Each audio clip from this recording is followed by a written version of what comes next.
আসসালামু আলাইকুম viewers, welcome to my channel Rubaits cooking gallery. আজকে আমি তৈরি করে দেখাবো সাধারণ উপকরণ দিয়ে ফ্রুট কাস্টার্ড। প্রথমে আমি কাস্টার্ড পাউডার মিশিয়ে নিব। এর জন্য এখানে নিয়েছি 3 টেবিল চামচ কাস্টার্ড পাউডার। এবার এর মধ্যে দিয়ে দিচ্ছি আগে থেকে জাল করা নর্মাল তাপমাত্রায় থাকা হাফ কাপ পরিমাণ লিকুইড দুধ। এখানে কিন্তু গরম দুধ ব্যবহার করা যাবে না, নর্মাল তাপমাত্রায় থাকাই দুধটা ব্যবহার করতে হবে। ভালো মতো মিশিয়ে এটি একটি সাইডে রেখে দিচ্ছি। এবার চলে যাচ্ছে পরবর্তী ধাপে। চুলায় একটি পাত্রে 1 লিটার পরিমাণ দুধ এখন জাল করে একটু ঘন করে নিব। ঘন দুধ দিয়ে যদি কাস্টার্ড তৈরি করা যায় সেক্ষেত্রে কাস্টার্ডটি খেতে অনেক বেশি টেস্টি লাগে।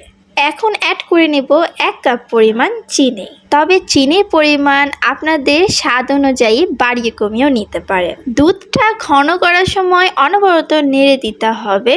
খেয়াল রাখবেন যাতে দুধের মধ্যে কোনো সর না পড়ে। কাস্টার্ডে আরেকটু ক্রিমি টেস্ট নিয়ে আসার জন্য এখানে অ্যাড করছি 3 টেবিল চামচ ফুল ক্রিম পাউডার দুধ। কেউ চাইলে গুঁড়া দুধটা স্কিপ করতে পারেন। এবারে ভালো মতো মিশিয়ে নিব এবং অনবরত নাড়াচাড়া করেই দুধটা ঘন করে নিতে হবে। দেখে মনে হচ্ছে দুধটা প্রায় ঘন হয়ে এসেছে। এখন এখানে অ্যাড করব আগে থেকে রেডি করে রাখা কাস্টার্ড পাউডারের মিশ্রণটি। এই মিশ্রণটি দুধের মধ্যে দেওয়ার সাথে সাথেই দুধের আরও ঘনত্বর সৃষ্টি হবে। ফলে চুলার আঁচটা যদি লোতে না রেখে হাইয়ে রাখা হয় সেক্ষেত্রে কাস্টার্ডের মধ্যে লাম্পস ক্রিয়েট হবে আর পরবর্তীতে আর খেতেও ভালো লাগবে না। কাস্টার্ডটি এইরকম ঘন থাকা অবস্থাতেই নামিয়ে নিব, কারণ এটি ঠান্ডা হয়ে যাওয়ার পরে আর একটু বেশি ঘন হয়ে যাবে।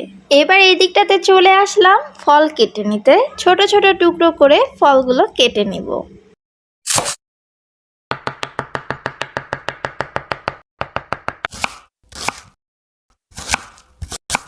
ব্যাস ছটফট করে ফলগুলো কাটা হয়ে গেল। এখানে 2 প্রকারেরই ফল নিয়ে নিয়েছি, অ্যাপেল আর চেরি। অন্যদিকে কাস্টার্ডের মিশ্রণটি পুরোপুরি ঠান্ডা হয়ে গেছে। এখন ফলগুলো মিশ্রণটির মধ্যে সব ঢেলে দিব। এছাড়াও আপনাদের পছন্দ অনুযায়ী যে কোনো ফলই দিতে পারবেন। খেয়াল রাখবেন যেই সব ফলে পানিটা বেশি ছেড়ে দেয় বা টক জাতীয় কোনো ফল এখানে ব্যবহার না করার জন্য।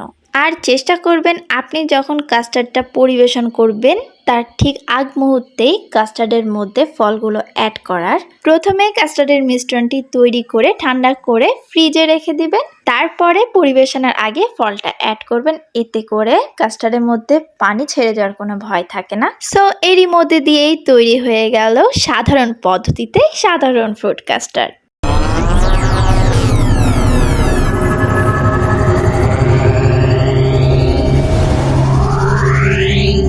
ভিডিওটি ভালো লাগলে চ্যানেলটি সাবস্ক্রাইব করে পাশে থাকা বেল আইকনটি প্রেস করে সাথেই থাকুন। আল্লাহ হাফেজ।